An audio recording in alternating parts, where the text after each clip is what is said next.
Let's talk about how to use the Size Matters Handwriting Program as a push-in collaborative lesson. Imagine there is a handwriting instruction time.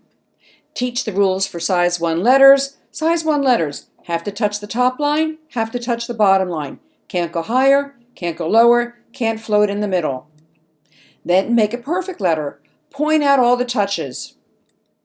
When you do that, you're going to earn a star. Then intentionally make a series of really bad ones.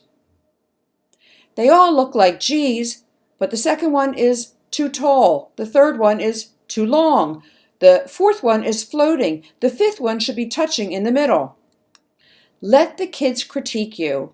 This is a critical part of the learning process.